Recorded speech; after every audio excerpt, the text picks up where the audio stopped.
What would you do if everything you believed about your family was a lie? If the people you trusted most, your father and your wife, betrayed you in a way that shattered your entire world?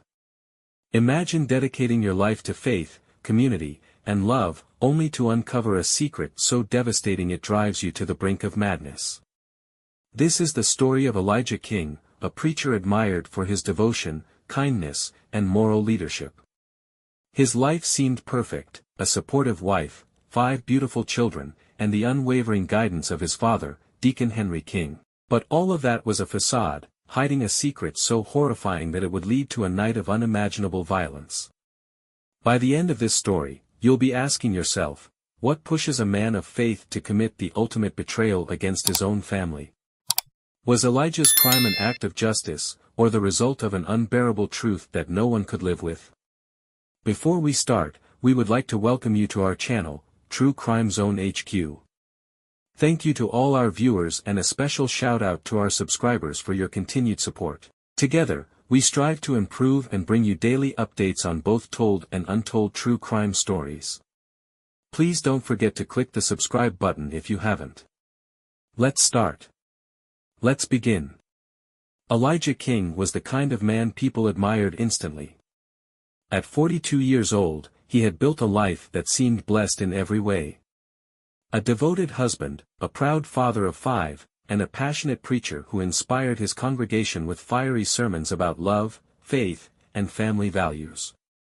To those around him, Elijah wasn't just a man of God, he was a man of action. His words matched his deeds, and his life was a testament to the principles he preached every Sunday morning. At home, Elijah's dedication to his family was unwavering. His wife, Naomi King, was his partner in everything. Graceful and composed, Naomi was the pillar of their household, managing the chaos of 5 children while supporting Elijah in his ministry. Together, they projected an image of harmony, the kind of family others looked up to and envied. Their eldest daughter, Abigail, was 16, thoughtful, studious, and already a natural leader in her youth programs. Then came Elijah Jr., Noah, Sophie, and little Micah, who, at just 6 years old, brought a playful energy to the home that kept everyone smiling. To Elijah, his family was his greatest achievement. But behind every strong family is a foundation, and for Elijah, that foundation was his father, Deacon Henry King. At 65, Henry was the embodiment of wisdom and authority. For decades, he had served as a spiritual guide in their church, shaping Elijah's faith and character from a young age. Henry's influence was everywhere, in the way Elijah carried himself, in the lessons he imparted to his children, and in the sermons that drew hundreds to their pews. Elijah often credited his father publicly, calling him the rock upon which their family had been built. For Elijah, Henry wasn't just a father, he was a symbol of everything good in their lives. Their home was a reflection of their unity. Sunday dinners at Henry's house were a tradition that no one missed. Around a long oak table, the family shared laughter, scripture, and stories, with Henry presiding at the head, always ready with words of wisdom or a prayer to bless their meal. For Elijah, these moments were sacred. They reinforced the bonds that held their family together, a testament to the life they had built through faith and hard work. It was easy to believe that the King family was untouchable, a shining example of love, loyalty, and devotion. But even the strongest families can be shaken by secrets too heavy to bear. To everyone who knew them, the Kings were the picture of a perfect family. Their home was a hub of love, laughter, and unwavering faith, a reflection of everything their community valued. Elijah King was at the center of it all, a preacher whose words moved people to tears, whose conviction inspired others to lead better lives, and whose dedication to his family was evident in everything he did. He was a man deeply respected, not just for his sermons, but for the way he lived them. His congregation saw him as a man of God in the truest sense of the term. Naomi King stood beside him as a devoted wife and mother. She was often described as the heart of their home, managing the chaos of raising 5 children with grace and warmth. Whether she was leading a Sunday school class, organizing a bake sale for charity, or comforting a parishioner after a service, Naomi was always there, reliable, kind, and seemingly content with the life she had built. The community admired her almost as much as they did Elijah, viewing the couple as a testament to what faith and commitment could achieve. Their children only added to this image of perfection. Abigail, the eldest at 16, was bright and responsible, already taking on leadership roles in the church's youth programs. Elijah Jr. at 14, was quieter but deeply thoughtful, often volunteering to help with technical setups during services. Noah, Sophie, and little Micah brought energy and laughter to their household, their unique personalities shining in ways that made them endearing to everyone who met them. To an outsider, it would seem that the King family had everything, a life of harmony, bound together by love and faith. But as flawless as their lives appeared, Naomi often found herself struggling in ways she couldn't express. On the surface, she was the perfect preacher's wife, always by Elijah's side, smiling graciously in supporting his every endeavor. But beneath that smile, Naomi felt trapped by a growing sense of inadequacy. She watched her husband command respect and admiration effortlessly, his words reaching the hearts of hundreds. His achievements seemed endless, sermons that left the congregation inspired, a thriving ministry, and even his personal habits, like regular exercise, which kept him looking as youthful and energetic as the day they had married. Naomi, in contrast, felt worn down by the demands of their life. She had given up her own dreams long ago, choosing instead to focus on raising their children and supporting Elijah's work. While he received praise for his accomplishments, she often felt invisible, her efforts going unnoticed in the shadow of his success. And though she loved her husband deeply, her admiration for him was often tinged with feelings of inadequacy. Every time someone praised him, a small voice in the back of her mind whispered that she wasn't enough, that she hadn't lived up to the high standards she had once set for herself. Elijah, to his credit, was oblivious to Naomi's struggles. He saw her as his equal, his partner in everything, and often spoke of her in glowing terms during his sermons. He would say things like, "Naomi is the backbone of our family. Without her, none of this would be possible." And while his words were sincere, they didn't address the insecurities Naomi carried with her every day. She couldn't bring herself to tell him how she felt, not out of fear of his reaction, but because she didn't want to burden him. She believed her struggles were hers alone to bear. But Naomi wasn't as invisible as she thought. Someone else in the family had begun to notice the quiet cracks in her confidence. Henry King, Elijah's father and the family patriarch, had spent years as a guiding figure in their lives. As a deacon in the church, he was a man of great influence, someone whose wisdom was often sought after and rarely questioned. He had shaped Elijah's moral compass from a young age, instilling in him the values that had made him the man he was. To Elijah, Henry was more than a father, he was a mentor, a teacher, and a source of unshakable support. Henry's frequent visits to their home were always welcomed. He was a steady presence at family dinners, offering advice and sharing stories of his own life experiences. But over time, his attention began to shift. While everyone else saw Henry as a grandfather doting on his family, his focus on Naomi became more deliberate. He noticed the way her smile would falter when someone praised Elijah. He picked up on her quiet sighs, the way her shoulders seemed to carry an invisible weight. Henry was a man who prided himself on reading people, and what he saw in Naomi was an opportunity. It started innocently enough, a kind word here, a compliment there. Henry would tell Naomi she was doing an amazing job with the kids or that she looked beautiful after a long day. These remarks, while flattering, came at a time when Naomi felt starved for affirmation. Elijah's successes, though never intentionally dismissive of her, had made her feel small. So when Henry offered her words of validation, she didn't question his intentions. To her, it felt like someone finally saw her for who she was, a woman who had given everything to her family and needed to hear that she was enough. But Henry's attentions weren't as innocent as they appeared. Slowly, his remarks became more personal, his compliments more frequent. Naomi, desperate for a sense of self-worth, didn't see the danger in his growing interest. She believed that Henry, as a trusted elder and father figure, was simply trying to encourage her. What she didn't realize was that her vulnerability was creating an opening for something far more destructive. And as Henry continued to blur the lines between support and something entirely inappropriate, Naomi found herself walking a path she never thought possible. It began innocently enough, with a high school assignment that Abigail, the eldest of the King children, brought home one evening. The project was straightforward: explore your family's genealogy and learn more about your heritage. For Abigail, the idea of uncovering her roots was exciting, and she thought it would be even more meaningful if the entire family participated. At the dinner table that night, her enthusiasm was contagious.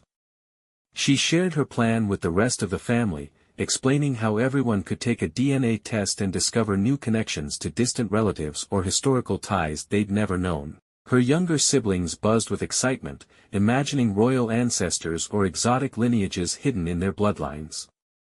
Elijah, always supportive of his children's interests, saw it as a great opportunity for the family to bond.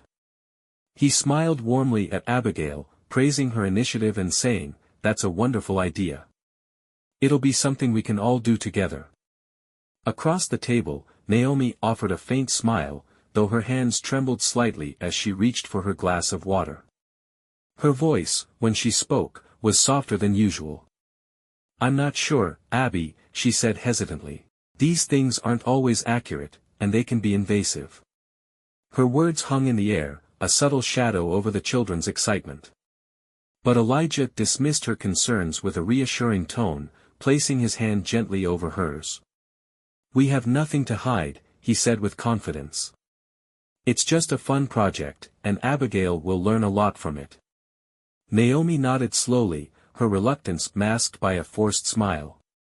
Across the table, Henry sat in silence, his expression unchanged, though his hand lingered on his coffee cup a moment longer than necessary. His silence went unnoticed as the conversation shifted back to the children's excited chatter.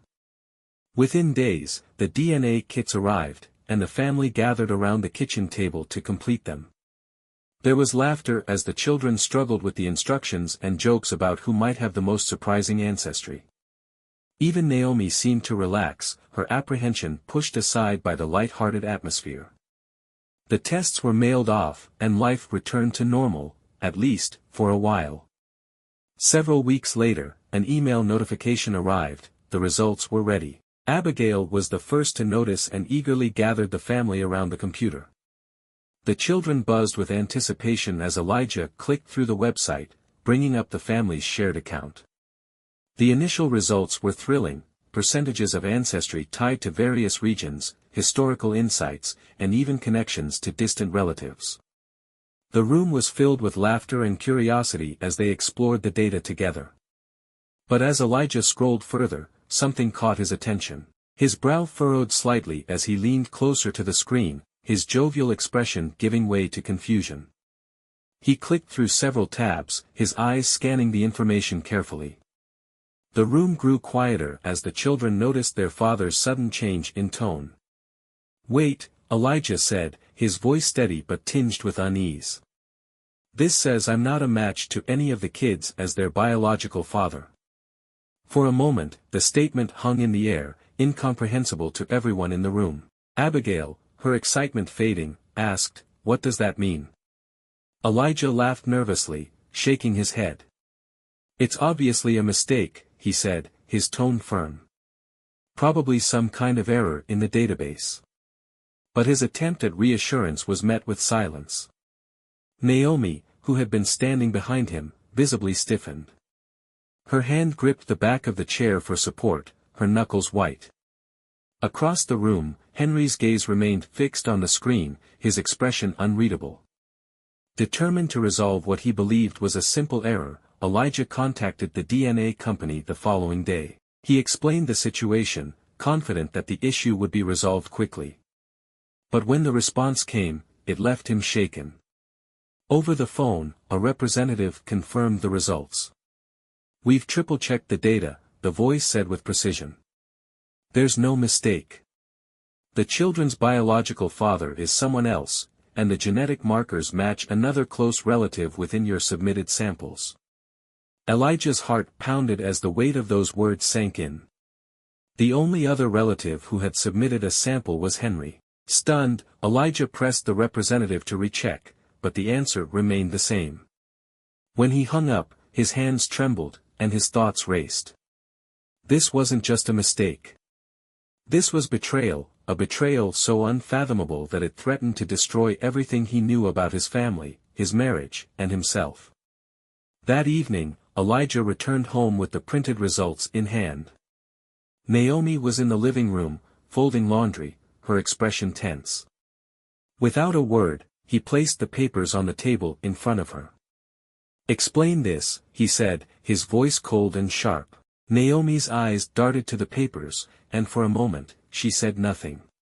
When she finally looked up, her face was pale, her lips trembling. "What are you talking about?" she asked, though the tremor in her voice betrayed her. "The DNA results," Elijah snapped. "They're saying I'm not the father of my children. But they also say the match is within my family." His voice rose with each word, his anger barely contained. "So I'll ask you again, explain this." Naomi's composure crumbled. Her hands shook as she clutched the back of the chair for support, tears welling in her eyes. "There must be a mistake," she stammered, but her voice was barely above a whisper. Elijah leaned closer, his face inches from hers. "Don't lie to me, Naomi," he said, his tone filled with restrained fury. "I spoke to the company. They confirmed it. There's no mistake. So tell me the truth." Elijah stood frozen, the DNA results trembling in his grip as Naomi sat before him, her face buried in her hands.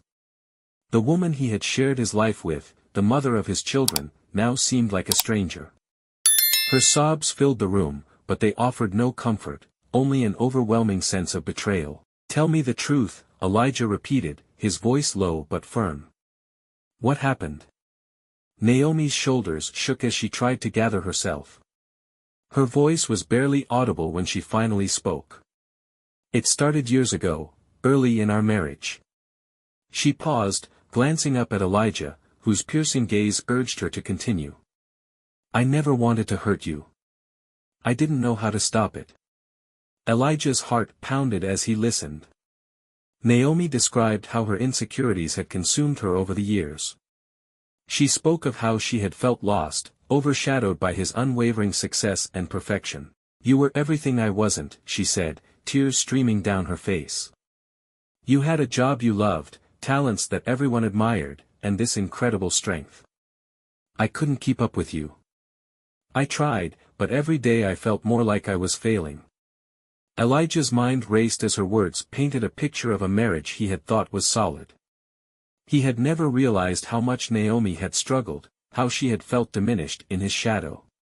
He opened his mouth to speak but stopped as Naomi continued. "And then, your father noticed," she said, her voice breaking. "He saw what I was going through. He said the right things at the right time." Naomi explained how Henry, always present in their lives, had used his position of trust to gain her confidence. At first, his words seemed harmless, a compliment here, a kind remark there. But over time, they became more personal, more calculated. "He made me feel seen," she confessed, her voice filled with shame. "Like I wasn't just your wife or their mother, but someone who mattered on my own." As Naomi continued, Elijah felt a tightening in his chest. The image of his father, the man he had admired his entire life, began to crumble. "One night, when you were away, he invited me over," Naomi said. "He wanted to talk about us, about our marriage. I thought he was just trying to help, but things changed." She hesitated, her voice barely above a whisper. "That night, he kissed me. And I let him." Elijah's breath caught as the words hit him like a physical blow. He shook his head, unwilling to believe what he was hearing. "You let him?" he repeated, his voice rising with anger. Naomi nodded, tears falling freely now. "I didn't know how to stop it," she said. "I was confused, and I was weak." Her confession poured out in fragments, each piece more devastating than the last. What had started as a single betrayal had turned into a long-term affair. Naomi admitted that Henry's attentiveness and flattery had become an escape for her, a way to feel valued in a life where she often felt invisible. But as the affair continued, the guilt and fear began to consume her. "I wanted to tell you," she said, looking up at Elijah with pleading eyes. "But I didn't know how." And then, the children came. Elijah's grip on the table tightened. "The children," he repeated, his voice trembling. Naomi nodded. "They're his," she said, her words shattering the last fragments of Elijah's world. "All of them. I didn't want it to be this way, but it happened. And I was too scared to stop it." Elijah staggered backward, his mind unable to process what he had just heard. His children, his pride and joy, the center of his life, were not his own. He shook his head, pacing the room as anger and disbelief surged within him. "No," he muttered. "No, this can't be true. You're lying." Naomi reached out to him, but he pulled away. "Don't touch me," he snapped, his voice shaking. "Do you have any idea what you've done?" Naomi broke down completely, her sobs filling the room. "I never wanted to hurt you," she cried. "I love you, Elijah. I always have." But her words offered no solace. Elijah's trust, the foundation of their marriage, was gone. He thought of the years he had spent building a life for his family, of the sacrifices he had made, all while his wife and his father had carried on this secret betrayal. In his mind, questions swirled, questions he couldn't bring himself to ask. How long had this been going on? How many moments of his life had been a lie? And most painfully, what would he do now? The weight of the truth bore down on him, threatening to crush everything he had ever believed in. Elijah had always been a man of faith, a man of forgiveness. But in the face of this devastating confession, his faith was tested like never before. As the truth unraveled before him, Elijah was left with a choice, to forgive and move forward or to confront the betrayal in a way that no one could have foreseen. What happened next would change the King family forever. But before we unravel what happened, if you sympathize with Elijah at this devastating moment, subscribe to this channel, and imagine yourself in his position. What would you do? Share your thoughts in the comments section. Elijah began to recall moments that once seemed innocent now carried a weight he couldn't ignore. He thought of the times Henry had visited their home, his father's warm smile and reassuring words now taking on a new, twisted meaning. He remembered how Naomi would grow quiet whenever Henry was near, her unease barely masked by polite conversation. These were things Elijah had dismissed at the time, chalking them up to nothing more than family quirks. Now, they felt like pieces of a puzzle he wished he could unsee. As denial gave way to anger, Elijah's thoughts grew darker. He found himself replaying Naomi's confession over and over, each word cutting deeper than the last. She had spoken of feeling inadequate, of being trapped in his shadow, of finding solace in Henry's attention. But to Elijah, these explanations felt hollow, almost insulting. She chose him, he thought bitterly. My father. The one person who should have protected us. And she let him. The betrayal was incomprehensible, and yet, it was all too real. For days, Elijah avoided his family, retreating into himself as he tried to make sense of what had happened. He found no solace in his faith, no comfort in prayer. The God he had devoted his life to now seemed distant, silent in the face of his suffering. Why would you allow this? He asked in anguish, his voice breaking in the stillness of his home office. But no answer came. Instead, his thoughts returned to Henry, the man he had once idolized, now revealed as the source of his pain. Elijah began to fixate on his father, his mind consumed by questions that only Henry could answer. How long had this gone on? How had he justified such a betrayal? And why had he shown no remorse, no hint of guilt? The more Elijah thought about it, the angrier he became. He took everything from me, he muttered under his breath, his hands trembling as he stared at a photograph of his family. He destroyed everything I built. The rage that burned within him was unlike anything he had ever felt, a consuming fire that left no room for forgiveness or understanding. Naomi's role in the betrayal was no less painful, but Elijah found himself oscillating between anger and sorrow when he thought of her. He remembered the woman he had fallen in love with, the partner who had stood by his side through years of ministry and struggle. And yet, that same woman had hidden the truth from him, had lied to his face while carrying the weight of her secret. Did she ever love me, he wondered, his voice heavy with grief. Or was it all a lie? But no matter how much he tried to rationalize her actions, the pain remained, sharp and unrelenting. Henry, however, became the focal point of Elijah's anger. The man who had raised him, taught him to live with honor and integrity, had betrayed him in the most unforgivable way. Elijah's mind raced with thoughts of confrontation, of demanding answers that Henry would never be able to provide. He has to pay for this, Elijah thought, the words echoing in his mind like a mantra.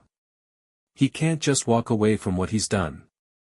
It was no longer enough to stew in his anger. Elijah needed to act. In the days that followed, Elijah's behavior grew erratic. He avoided his congregation, canceling services and ignoring calls from concerned members. He rarely ate, barely slept, his every thought consumed by the betrayal that had upended his life. The man who had once been a pillar of strength and stability now felt like a shadow of himself, his mind a storm that refused to calm.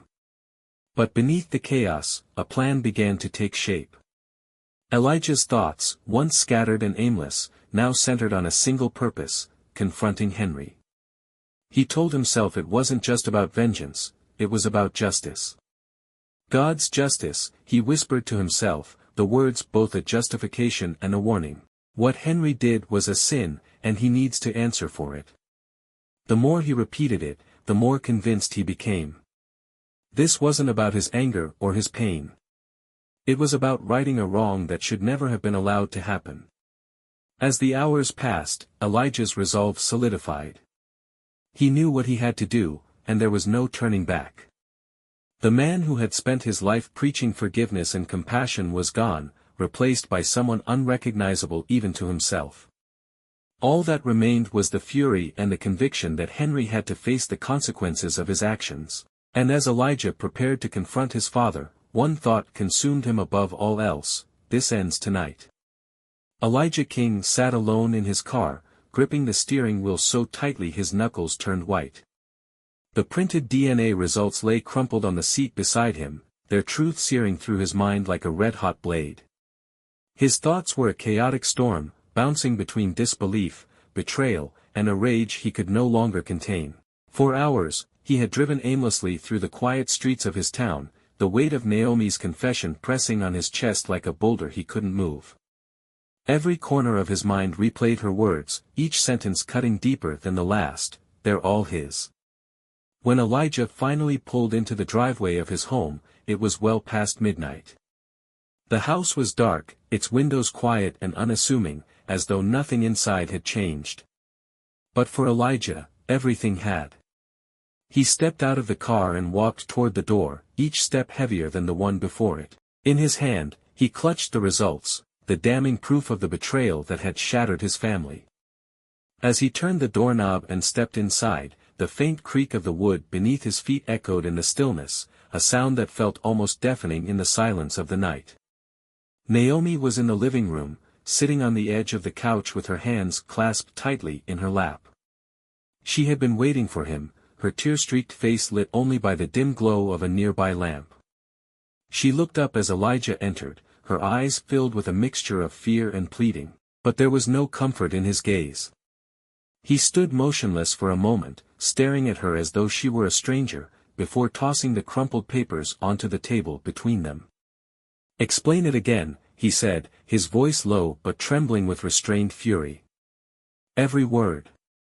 Naomi's hands shook as she reached for the papers, smoothing them out nervously even though she didn't need to read them. She had already memorized every damning detail. "Elijah," she began, her voice cracking. "I already told you everything. I didn't mean for this to happen." But her words only ignited the fire burning within him. "Didn't mean for this to happen." Elijah spat, his voice rising. You didn't mean for it to happen, but it did, again and again. You lied to me every day, Naomi. You lied while I raised those kids, thinking they were mine. Naomi flinched at his words, tears streaming down her face. I was trapped, she cried. I didn't know how to stop it. But Elijah cut her off, slamming his fist down on the table so hard that the lamp flickered. Don't you dare try to blame him alone, he shouted. You let it happen. You let him into our home, into our lives, and now you want to tell me you were powerless? Don't insult me, Naomi. The tension in the room was suffocating, the air thick with years of betrayal finally brought to light. Naomi stood, taking a hesitant step toward Elijah, her hands outstretched as though she could calm the storm inside him. I love you, she said through her sobs. I never stopped loving you. But Elijah's laugh was sharp and bitter, cutting through her words like a blade. Love? He echoed, shaking his head. You call this love? Do you even know what you've done to me? To us? As Naomi reached out to touch his arm, Elijah pulled back, his movements quick and jagged. Don't touch me, he growled, his voice shaking with rage. His eyes darted around the room, landing on the family photos that lined the walls, the smiling faces of children he now knew weren't his own. His fury boiled over, the weight of his shattered reality becoming too much to bear. How could you? He screamed, his voice echoing through the house. How could you betray me like this? Naomi's cries grew louder, her words desperate and fragmented as she tried to explain herself. But Elijah wasn't listening anymore. His emotions had taken control, and every word she spoke only fueled the inferno inside him. In a sudden, frenzied motion, he grabbed a knife from the kitchen counter, its blade catching the faint light as he turned back toward her. Naomi froze, her eyes wide with terror as she realized the gravity of the moment. Elijah, she whispered, her voice trembling. Please, don't do this. But Elijah was beyond reason. Years of love, trust, and devotion had been destroyed in an instant, leaving behind only raw pain and anger. He lunged toward Naomi, the knife in his hand striking with a force that sent her collapsing to the floor. Her screams pierced the silence, but Elijah didn't stop. Each thrust of the blade was fueled by the betrayal that had consumed him, each strike a release of the anguish he could no longer hold inside. Blood pooled beneath her, staining the carpet as her cries grew weaker, her movements slowing until they stopped altogether. When it was over, Elijah stood over her lifeless body, the knife still clenched in his trembling hand. His chest heaved as he tried to catch his breath, the reality of what he had done slowly sinking in. The room was eerily quiet now, save for the faint sound of the clock ticking on the wall. Elijah's gaze fell to Naomi's face, her eyes still open, staring blankly into nothing. He dropped the knife, the metallic clang echoing in the silence, and staggered backward, his hands covered in blood. Elijah sat motionless in the blood-soaked living room of his once happy home. His wife, Naomi, lay lifeless at his feet, her silence now a chilling reminder of the betrayal that had brought him to this moment. But as the adrenaline began to fade, another thought burned through his mind, a name that had fueled his rage from the moment the DNA test results had been confirmed. Henry. His father. The man he had admired, trusted, and loved beyond words. The man who had shattered his family and his faith. Elijah's breaths were shallow as he stared at the bloodied knife on the floor. He picked it up, his hand steady, his purpose clear. His grief and anger were no longer directed at Naomi alone. She had confessed, she had wept, and now she was gone. But Henry? Henry had yet to answer for what he had done. Elijah felt his pulse quicken as he stood, his mind now singularly focused on one thing, vengeance. The drive to Henry's house was quiet, the hum of the engine the only sound breaking the stillness of the night. Elijah's grip on the steering wheel was firm, his knuckles pale from the pressure. His thoughts were a mixture of pain and fury, memories of family dinners and fatherly advice now tainted by the knowledge of his father's betrayal. The man who had taught him to live with integrity, to honor his family, had violated everything he held sacred. And now, Elijah was going to confront him. When Elijah arrived, Henry's house was dark except for the faint glow of a lamp in the living room. Elijah stepped out of the car, the knife concealed in his jacket, and walked to the front door. He didn't knock. Instead, he pushed it open, the door creaking slightly as it gave way. Inside, Henry was seated at the dining table, a cup of tea in one hand and a Bible open before him. The scene might have been peaceful if not for the storm raging in Elijah's chest. Henry looked up, startled by the sudden intrusion. "Elijah," he said, his tone cautious. "What are you doing here at this hour?" Elijah didn't answer immediately. He stepped inside, closing the door behind him, his eyes locked on Henry. "I know," he said, his voice cold. "I know everything." Henry's expression changed, his usual calm replaced by unease. "I don't know what you're talking about," he replied, but his voice lacked its usual confidence. Elijah reached into his jacket and pulled out the crumpled DNA results, throwing them onto the table. "Don't lie to me," he said, his voice rising. "You fathered my children. All of them. And you had the audacity to sit at my table, to pretend you were my father, while you were destroying my family." Henry's face hardened as he leaned back in his chair. "Elijah," he began, his tone measured. "You don't understand," but Elijah cut him off. "Don't you dare tell me I don't understand," he shouted. "You used her. You used your own son's wife. And now you want to justify it?" His voice cracked with emotion, the weight of his father's betrayal too much to bear. Henry stood slowly, raising his hands as though to calm his son. "It's not what you think," he said. "She came to me, Elijah. She was vulnerable, but Elijah lunged forward, his fist slamming into the table, sending the teacup crashing to the floor. "Don't blame her," he roared. "You were supposed to protect us. You were supposed to guide us. And instead, you did this." The confrontation escalated as Elijah's fury consumed him. Henry tried to speak, to explain, but Elijah wasn't listening anymore. The years of trust and admiration he had felt for his father had turned into a blinding hatred. And in that moment, Elijah snapped. He pulled the knife from his jacket, its blade catching the light as he pointed it at Henry. "You don't get to explain," he said, his voice shaking with rage. "You don't get to talk your way out of this." Henry's eyes widened as Elijah advanced toward him. "Elijah," he said, his voice now filled with fear, "think about what you're doing. You're a man of God." But those words only fueled Elijah's anger. "A man of God," he spat. "You don't get to talk about God. Not after what you've done."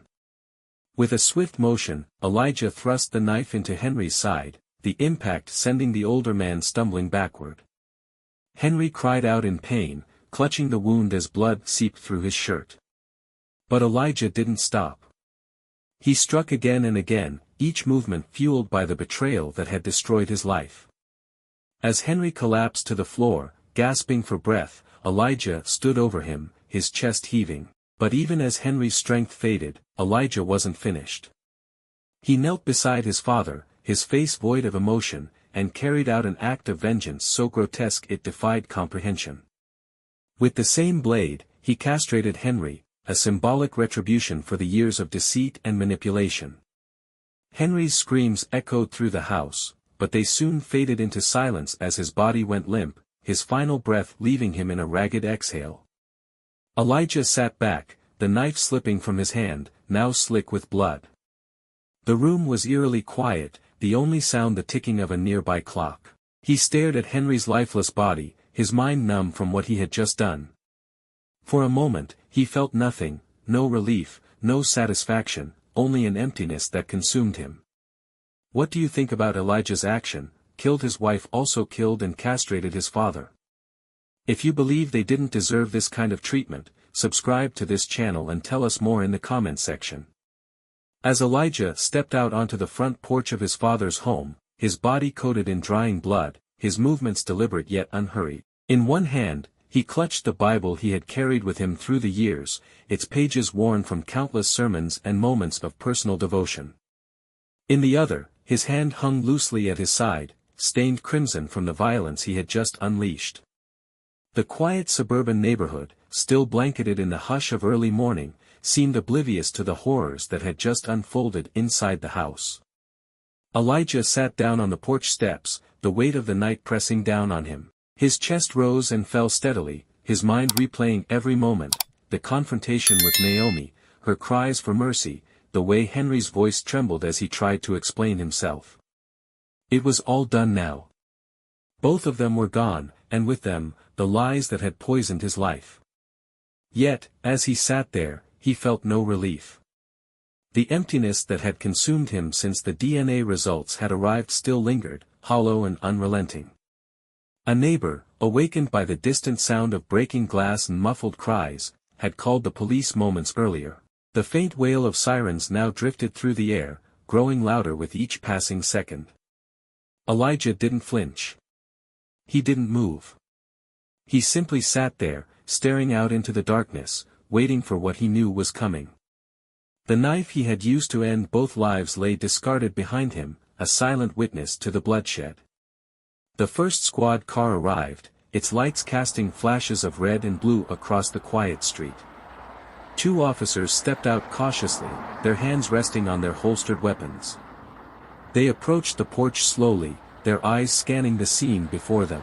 What they saw was a man drenched in blood, sitting in perfect stillness, a Bible resting on his lap. Elijah turned his gaze toward them, his expression calm, almost serene. "It's done," he said simply, his voice steady. "God's justice has been served." The officers exchanged uneasy glances, unsure of how to proceed. One stepped forward, his voice firm but cautious. "Sir, we need you to stand up slowly and place your hands where we can see them." Elijah complied without hesitation, rising to his feet and holding the Bible in one hand, the other raised in surrender. As they placed him in handcuffs, he offered no resistance. His words were quiet but resolute. "They betrayed me," he said. "My wife. My father. They destroyed everything. I only did what had to be done." The officers led Elijah to the patrol car, their unease evident as they avoided his blood-stained hands. As they secured him in the back seat, another team entered the house. What they found inside was a scene of unimaginable violence. Henry's body lay sprawled on the dining room floor, his shirt soaked in blood, his wounds a testament to the rage that had consumed Elijah. In the living room of Elijah's home, another team would soon find Naomi, her lifeless body slumped on the blood-stained carpet. Together, the scenes painted a horrifying picture of betrayal and vengeance. Back at the station, Elijah's chilling calm continued to unsettle the investigators. During his interrogation, he recounted the events of the night in vivid detail, his voice devoid of remorse. "They lied to me for years," he said. "My father took what wasn't his to take, and my wife let him. They both needed to answer for what they did, and now they have." His words, though spoken quietly, carried an unmistakable finality, as though he truly believed he had acted as an instrument of divine retribution. When asked if he regretted his actions, Elijah's answer was chilling in its simplicity. "Regret?" he repeated. "No. I regret trusting them. I regret believing in them. But I don't regret what I did." Justice was served. The investigators, seasoned in dealing with violent crimes, found themselves shaken by the unwavering conviction in his voice. Elijah was not a man consumed by panic or guilt. He was a man who believed, with every fiber of his being, that he had done what was right. After some time, the trial of Elijah King started, the trial which captivated the nation with a courtroom drama that unfolded like a tragedy scripted by fate itself. The preacher, once hailed as a pillar of faith and morality, now sat shackled at the defendant's table, his head held high, his expression calm but unyielding. The same community that had once admired him now filled the gallery, their faces marked by a mix of disbelief, sorrow, and curiosity. They had come to hear the story that had gripped their lives, the details of how a man of God had committed 2 brutal murders in the name of what he called justice.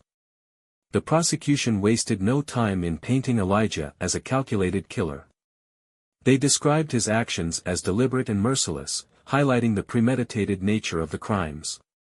This was not a man who acted in the heat of the moment, the lead prosecutor said during the opening statements. This was a man who planned, who made a choice to take not 1, but 2 lives. They presented evidence of the brutal force Elijah had used, the multiple stab wounds on Naomi's body, the symbolic mutilation of Henry, and argued that his actions went far beyond the realm of justifiable rage. This was not justice, they concluded. This was vengeance. The defense, however, had a different story to tell. They painted Elijah as a man driven to the edge by unimaginable betrayal, a loving husband and father who had been broken by the discovery that his life was a lie. They called on psychologists to testify about the psychological trauma Elijah had endured upon learning the truth about his children's parentage and his father's betrayal. This is a man who lost everything in an instant, the defense attorney said, his voice steady but filled with emotion. His faith, his family, his identity, they were all stolen from him. What he did was wrong, but it was the act of a man pushed beyond the limits of human endurance. The courtroom listened intently as the defense brought forward witnesses to testify about Elijah's character before the murders. Members of his congregation spoke of his compassion, his dedication, and his unwavering support for those in need. He was always there for us, one parishioner said through tears. He gave everything to this community. He didn't deserve what happened to him. But as powerful as these testimonies were, they couldn't erase the gruesome reality of what Elijah had done. The evidence of the violence, the crime scene photos, the blood-stained knife, was impossible to ignore. The most haunting moment of the trial came when Elijah himself took the stand. He spoke with a calm that unnerved everyone in the room, recounting the events of that night with chilling detail. I did what I believed was right, he said, his voice steady. They destroyed my family, and I couldn't let that go unanswered. When asked if he regretted his actions, Elijah paused for a moment before responding. I regret that it came to this, he said. But I don't regret defending what was mine. My wife and my father, they took everything from me. And I had to make it right. His words sent a shiver through the courtroom, a stark reminder of the man he had become. The prosecution seized on this testimony, using it to reinforce their argument that Elijah's actions were not the result of temporary insanity or uncontrollable rage but of calculated intent.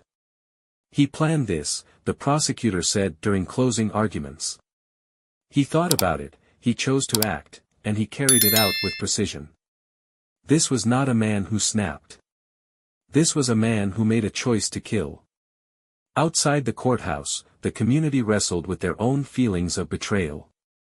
The man they had trusted, the man who had guided them spiritually, had become a figure of horror.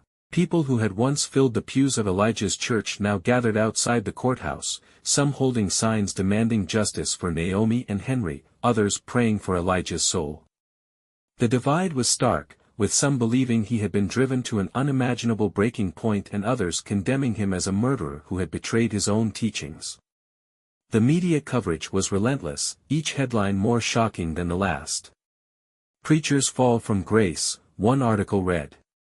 From faith to fury, the Elijah King story, proclaimed another. The nation watched as the trial unfolded, captivated by the details of a story that seemed almost too tragic to be real. Commentators debated whether Elijah was a victim of extraordinary circumstances or a man who had let his anger consume him. After hours of deliberation, the jury finally returned. The room fell silent as the judge addressed the foreperson, asking for the decision that would determine Elijah's fate. All eyes were on the jury box as the foreperson stood, holding the slip of paper that contained their collective judgment. The words came clearly, piercing through the tense silence. We, the jury, find the defendant, Elijah King, guilty on 2 counts of first-degree murder. The weight of those words settled over the room like a heavy fog. For a moment, no one moved. Elijah remained still, his face unreadable, as though he had already accepted this outcome long before it was spoken aloud. In the gallery, gasps and muffled cries broke the stillness. Members of the congregation who had once admired him now grappled with the reality that the man they had trusted had been declared a murderer in the eyes of the law. The sentencing phase was no less emotional. The prosecution, satisfied with the verdict, pushed for the maximum penalty allowed by law. Elijah King took the lives of 2 people in acts of deliberate, brutal violence, the prosecutor stated. This was not a crime of passion. This was premeditated, calculated, and carried out with an intent to destroy. He must face the consequences. The defense, while acknowledging the severity of Elijah's actions, argued for leniency, emphasizing the betrayal and psychological trauma that had driven him to the edge. This is not a monster, the defense attorney pleaded. This is a man who was broken by unimaginable circumstances. But the judge, bound by the gravity of the crimes and the jury's findings, had little room for mercy. As he delivered the sentence, his voice was firm, but there was an undercurrent of solemnity. Elijah King, for the murders of Naomi King and Henry King, you are hereby sentenced to life in prison without the possibility of parole. May you find peace with your actions, and may the families of the victims find closure. The gavel struck, signaling the end of the trial. The room erupted in a mixture of emotions, relief for some, anguish for others. Elijah was led away in handcuffs, his head held high, his steps deliberate. He did not look back at the gallery, did not acknowledge the tears of those who had once called him a friend, a mentor, or a leader. For him, this was the final chapter of a life that had been irreparably shattered by betrayal and vengeance. But the trial's conclusion was not the end of the story. Outside the courthouse, the fallout from Elijah's crimes continued to ripple through the community. His children, now left without parents, became the focus of both sympathy and judgment. Abigail, at just 16, found herself thrust into a role she was not prepared for, caretaker to her younger siblings. The state intervened, placing the children into foster care, each of them separated and sent to different homes. The tight-knit family that Elijah had cherished and fought for was now scattered, their lives forever altered by the events of that fateful night. Elijah's 5 children bore the brunt of the tragedy, their lives forever altered by the events of that fateful night. Abigail, the eldest at 16, was forced to grow up far too quickly. In the absence of her parents, she had initially tried to hold her siblings together, but the trauma proved too great for one person to bear. When social services intervened, the siblings were separated, each placed in different foster homes. Abigail, once the bright and confident leader of her youth group, found herself consumed by guilt. She blamed herself for suggesting the DNA test that had set everything in motion, though deep down, she knew the truth had been inevitable. Still, the burden of that knowledge weighed heavily on her young shoulders. Elijah Jr. at 14, withdrew into himself, refusing to speak to anyone about what had happened. He had always been quiet, but now his silence carried a heaviness that worried those around him. His foster parents tried to offer support, but the boy who had once been eager to help at church now spent his days staring out the window, his thoughts an enigma. Noah, Sophie, and little Micah struggled to make sense of a world that no longer felt safe. Micah, just 6 years old, often asked when he could see his parents again, unable to grasp the permanence of their absence. The community, too, was left reeling. The church that had once been filled with song and prayer now stood as a reminder of the horrors that had unfolded within its congregation. Attendance dwindled as people struggled to reconcile their faith with the actions of a man they had once seen as a spiritual guide. Some parishioners clung to the belief that Elijah had been a victim of unbearable circumstances, while others condemned him outright, unable to forgive the violence he had unleashed. Local businesses and organizations that had once proudly supported Elijah's ministry removed any trace of their association with him. The charity drives he had championed, the youth programs he had built, and the sermons that had once inspired so many were now overshadowed by his crimes. Yet, even as his name became a source of shame, it was impossible to erase his impact entirely. For better or worse, Elijah King's legacy was woven into the fabric of the community he had helped shape. Beyond the local impact, Elijah's story drew national attention. True crime enthusiasts dissected every detail of the case, debating whether he was a villain or a victim. Documentaries and articles chronicled the events, each offering their own interpretation of what had driven a man of faith to commit such horrific acts. The public was captivated by the story of betrayal and vengeance, but for those who had lived through it, the pain was all too real. For them, it wasn't a story, it was their lives, shattered beyond repair. Inside the prison walls, Elijah maintained his belief that his actions had been justified. He spent his days reading scripture, writing letters to his children, and reflecting on the choices that had led him to this point. In one of his letters, he wrote, "I did what I thought was right. I hope one day you'll understand that I acted out of love, even if it doesn't feel that way now." Whether his children would ever come to terms with his reasoning remained uncertain. For them, the scars of what had happened would take years, if not a lifetime, to heal. As time passed, the King family's story became a cautionary tale, a reminder of how easily trust can be broken and how devastating the consequences can be. It was a story that forced people to confront uncomfortable truths about love, faith, and the human capacity for both forgiveness and vengeance. The question of whether Elijah's actions were the result of unbearable pain or an unyielding desire for retribution lingered in the minds of those who had known him. Some found solace in their faith, believing that only God could judge him. Others, however, could not move past the horror of what he had done. For the children, the legacy of their father's choices was a shadow that followed them wherever they went. At school, in their new homes, and in their interactions with others, they were no longer simply the King children, they were the orphans of Elijah King, the preacher-turned-murderer. It was a burden they carried silently, each of them grappling with the weight of their family's story in their own way.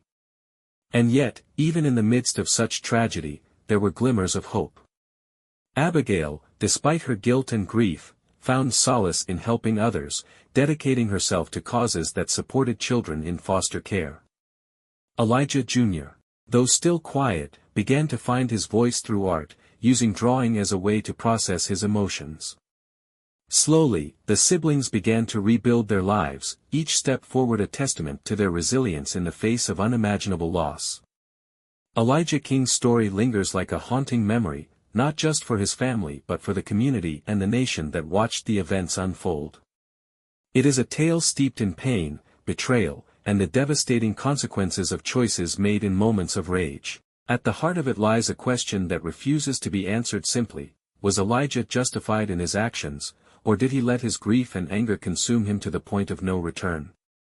Think about the weight of his reality, the discovery that the children he had loved, raised, and sacrificed for were not his own. The revelation that his father, the man he had revered as a guide and moral compass, had violated his most sacred bonds. And then, there was Naomi, the wife who had shared his life, now revealed as complicit in a betrayal that unraveled everything he believed in. Can any one of us say with certainty how we might react under such circumstances? Elijah's actions were undeniably brutal, but they were also the product of a profound emotional collapse.